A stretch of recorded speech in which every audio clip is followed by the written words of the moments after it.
This is Ben Hsu with Autoblog, and we are here in Southern California with an Audi e-tron GT. Now, this is a German spec pre-production model, so there will be little things that are different from the US model as we do a walk around here. This one is in what they call Camorra Gray. It's a very nice, has a metallic pearlish sheen to it. The first thing you'll notice is that this car has a very, very sleek and low profile. It is 2 inches shorter than an Audi RS7, in height-wise, that is, and it is 1 inch wider. It has very muscular fenders, and as you can see, these vents here are functional.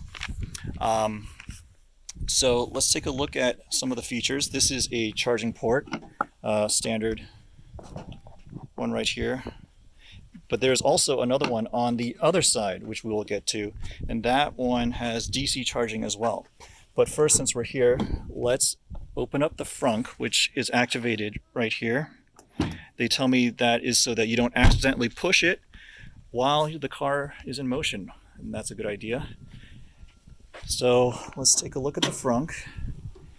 Here it is. It's a little bit smaller than the Tesla Model S's, but you can still fit 1 or 1.5 carry-on size suitcases in here.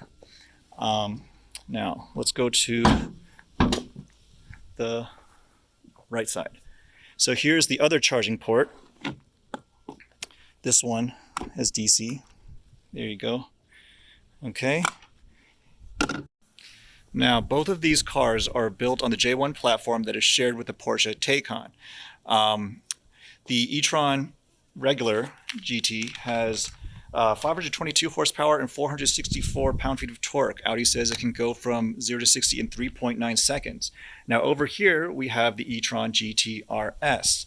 That is rated at 637 horsepower and 612 pound-feet of torque with a 0 to 60 time of 3.1 seconds. So slotting somewhere between a Taycan 4S and Turbo.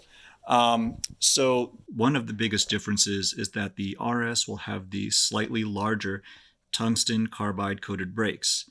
The regular e-tron GT has uncoated steel brakes. Now, there's also a few minor differences. These have red calipers. I am told that when this car comes to the US, the RS will be differentiated by orange calipers.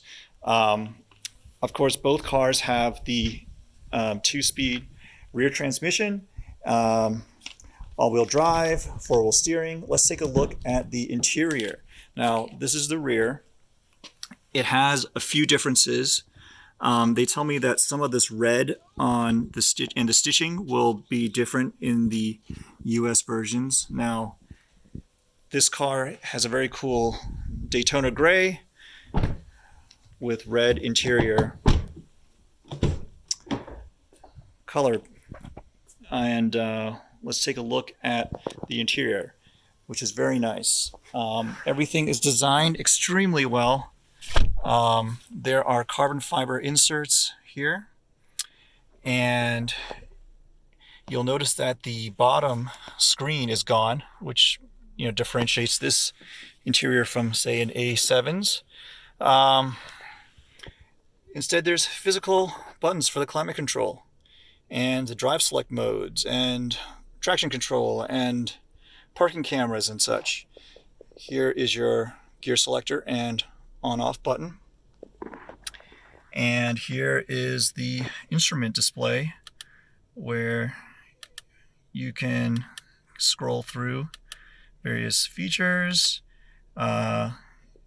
Here you can actually see the GPS map. You can either display it just on one side or across the entire screen. Drive select modes: efficiency, comfort, dynamic, and individual, which you can customize. Now, this interior is very, very nice. Everything is extremely well designed and has a very luxurious feel. You have nice soft touch surfaces on the door sills and the door panels. The seats are very supportive. I believe these are 14-way adjustable. Let's take a look at the back seat real quick. they have these footwells, carved out of the battery so that rear passengers have a little bit more room. There you have it. This is the first look at the Audi e-tron GT and GT RS. And we'll see you next time.